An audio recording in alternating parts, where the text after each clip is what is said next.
Ariel, sais-tu ce qui t'attend? Reprends donc ta croix et suis ton chemin.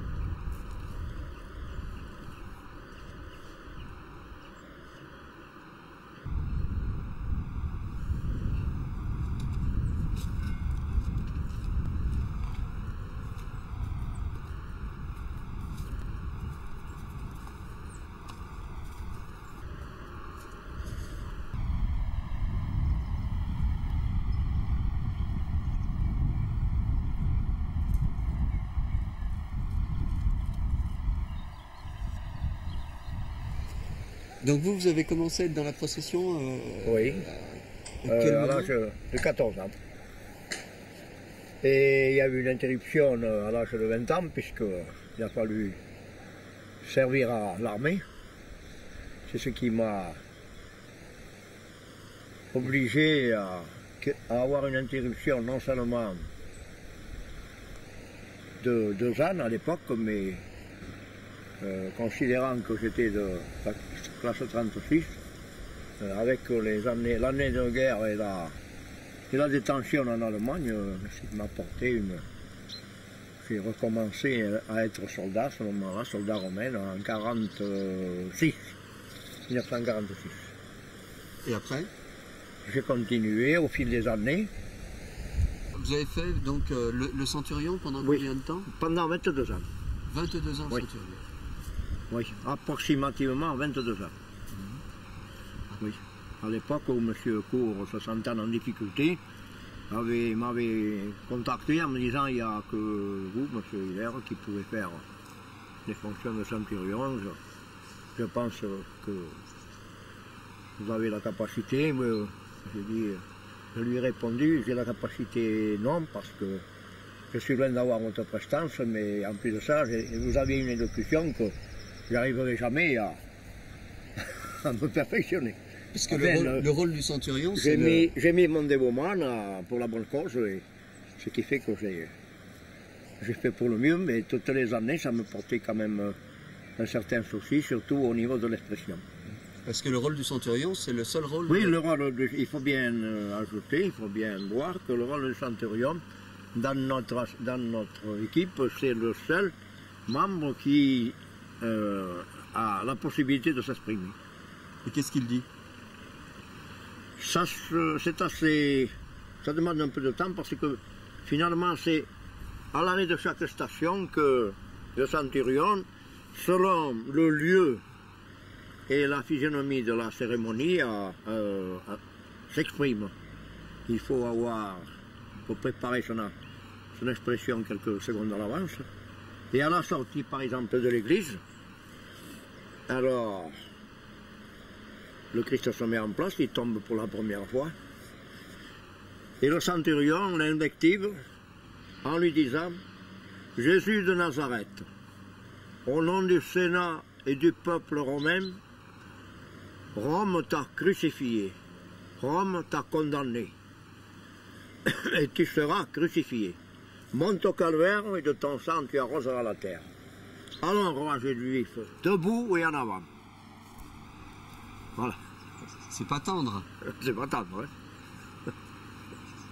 Et alors c'est difficile à dire C'est-à-dire que, disons que, en fonction de ce que je vous ai dit tout à l'heure, qu'on n'est pas des gens de métier, et être entouré par une affluence de curieux, de profanes ou de gens qui viennent pour profiter de la procession, c'est des fois un peu... Il faut être à l'aise, quoi. Ce qui n'est pas toujours le cas. C'est un rôle difficile, alors, le rôle du centurion, mais c'est un rôle important. Oui, c'est un rôle important, puisque le centurion, c'était lui qui conduisait la légion romaine, la centurie, qui représentait la centurie, je pense, le centrum. La centurie. C'était une compagnie emplie de l'époque romaine. C'est un rôle terrestre. Oui, oui, oui. Oui. Il ne faut pas oublier que la Palestine et la région étant sous l'occupation des Romains, il y avait donc Ponce Pilate, il y avait le gouverneur qui avait à ses ordres une compagnie de soldats pour maintenir l'ordre, besoin, et puis exploiter, disons, la région, quoi. Le rôle du Christ est un rôle qui est dans le domaine du spirituel, en quelque sorte. Oui, oui. Et le rôle du centurion, lui, est beaucoup moins spirituel. Oui, bien sûr. C'est assez difficile à expliquer parce que pour faire chevaucher le spirituel avec le corporel, c'est pas toujours facile. Et alors, est-ce que le chemin de croix est difficile à monter? Oui, par lui-même, le chemin de croix, on a voulu représenter ce chemin de croix comme quelque chose une punition pour le Christ. Au lieu de le faire promener dans les rues de Jérusalem, certainement à l'époque, il y avait le monde des Oliviers. Et là, il était difficile, c'était beaucoup plus difficile. Et par là même, c'était le chemin, disons, des condamnés à mort à l'époque, qui était exposé sur le gibier. Mais celui de Burzet, il est difficile, il est dur, il est pénible. Il est pénible. C'est un chemin, on appelle le chemin romain, quoi, qui est pavé, et où il y a des stations qui sont échelonnées tous de 30 mètres, et où à chaque station, le Christ tombe. Voilà. Quand, par exemple, semble que le Christ a de la peine, Simon de Cyrène lui aide à porter sa croix. C'est un assistant dans le fait, aussi un représentant, un figurant. Et le centurion se retourne vers Simon de Cyrène en lui disant « Simon de Cyrène soutient mieux cette croix. » Dans les moments les plus difficiles. Oui, soutient mieux. Et pour un habitant de Burzet, c'est quelque chose d'important de participer à ce chemin de croix? Oui, disons que c'est quelque chose qui date de l'âme. Moi, je ne sais pas, 1500, 1400, je ne sais pas. C'est aussi ancien que ça. Et qui demande à être quand même vécu avec un sentiment de religion, quoi. Oui, on le fait par religion. On le fait par religion. Le folklore est exclu pour nous. Là, il faut bien se le mettre dans la pensée. Notre folklore pour nous est exclu. Nous en faisons. C'est un sentiment religieux que nous représentons. Et en même temps, tous les personnages sont des personnages, c'est la famille, en fait. C'est-à-dire, c'est une famille spirituelle, on peut dire, ce jour-là. Oui. Mais en même temps, tous les personnages... Donc vous avez vos enfants qui en font partie aujourd'hui? Oui, c'est mon fils et ma fille.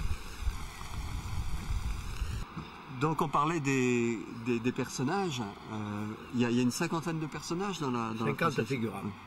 Et ce sont tous des habitants du village? En plus ou en moins, des fois quelqu'un prévu, mais quand même. Ce sont tous des habitants du village? Oui, jusqu'à maintenant, c'était des habitants, disons, de la paroisse.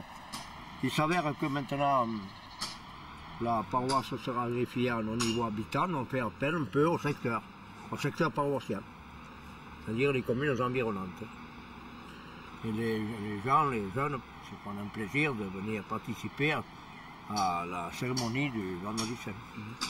Et alors participer au Vendredi Saint, c'est un acte religieux, c'est aussi la tradition qui... Oui, nécessairement, oui, c'est la tradition, mais dans le fait, c'est un acte, c'est surtout un acte religieux. C'est célébrer la mort du Christ, quoi. Est-ce que vos parents déjà participaient à la procession? Oui. Votre père? C'est de tradition. Oui. Votre père participait à la procession? Oui. Il avait le rôle du centurion? Ah, il n'avait pas le rôle. Il était simplement participant à la cérémonie. Moi, j'ai participé depuis l'âge de 14 ans, comme je l'ai dit tout à l'heure. Et avant 14 ans, vous suiviez quand même la cérémonie? Oui, depuis l'âge de 7 à 8 ans, je montais au calvaire avec mes parents. Donc le calvaire, c'est vraiment... On ne voyait pas sur le angle, évidemment, quand on est gosse. Oh, c'était quelque chose de folklorique, de majestueux, c'était haut en couleur. Mais enfin, le jugement qu'on avait à l'époque n'était pas celui qu'on les a d'aujourd'hui. C'était un jugement qui était peut-être mieux cloisonné, mais enfin, il n'était pas moins valable pour ça. Et est-ce qu'elle a changé la procession? Pas nécessairement. Les costumes se sont embellis, ils ont été améliorés, mais le texte, disons, l'esprit de la procession, du pèlerinage, ne s'est pas tellement modifié. Les chants ont peut-être été modifiés, ça va de soi. La sonorisation y a été incorporée, c'est tout à fait normal. Mais l'esprit de la procession est resté toujours ce qu'il était à l'époque. Et vous avez donc abandonné le rôle du centurion? Je n'ai pas abandonné, mais j'ai plutôt laissé quand même le choix des jeunes de se produire, de s'intégrer, parce qu'il est évident qu'on n'est pas des gens à être éternels sur la terre. Et il faut... Puis, comme je vous ai dit tout à l'heure, c'était plutôt le problème de l'expression qui me gêne un petit peu, quoi. Et alors, est-ce que vous avez dû expliquer le rôle du centurion? J'ai transmis par quelques feuillets, j'ai transmis à mon successeur, si on peut dire, les textes à répéter pour l'expression. Mon successeur en a tiré autant que possible profit. Il a essayé de faire sa répétition lui-même, quoi. Mais enfin, disons il se sort très bien de son affaire. Autant que moi, sinon mieux. C'est que j'en suis très satisfait. Et est-ce que ça fait de la peine de quitter la procession? Non, sans plus. Oui, il faut savoir. Ça, c'est une chose qu'il faut savoir faire. C'est inhérent à toute activité pour celui qui se fait juger lui-même. Et vous continuez à la suivre malgré tout? Oui, bien sûr. Tous les ans, vous montez? Tant que possible, s'il n'y a pas de problème de santé, de l'ascension. Et c'est une procession qui va continuer, qui va durer encore longtemps? Je pense, oui. Je pense qu'il n'y a pas de raison pour que ça se termine, quoi. Pour vous, c'est un besoin pour les habitants de Burzel? Oui, c'est une tradition il semble que la paroisse ou le secteur serait un peu amoindri, quoi, par cette procession qui ne serait plus existante, quoi. Oui, très bon. Et puis c'est à faire reconnaissance en même temps au niveau profane, c'est à faire reconnaissance avec donner aux gens l'occasion, en même temps qu'ils sont pèlerins, de donner l'occasion de faire connaissance avec nos montagnes ségonoles. Et quand vous figuriez le rôle du centurion, est-ce que vous sentiez vraiment est-ce que vous ressentiez mieux, vous pensez, la passion du Christ? Est-ce qu'il avait pu vivre quoi. Et la haine qu'il pouvait y avoir contre lui? Ouais, ça c'est quelque chose on arrive mal à expliquer, quoi. On le garde pour soi. Ouais. Voilà. D'accord. Bien, merci. Merci.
tourné avec une armature toute pleine de failles.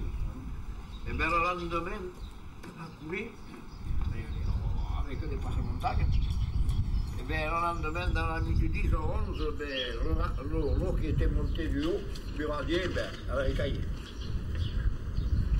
Ça avait pas fait trop de dégâts, mais l'eau avait caillé. C'était le 11 avril. Scélérat, debout, lève-toi, tu verras tout à l'heure si c'est bon sur ce bois.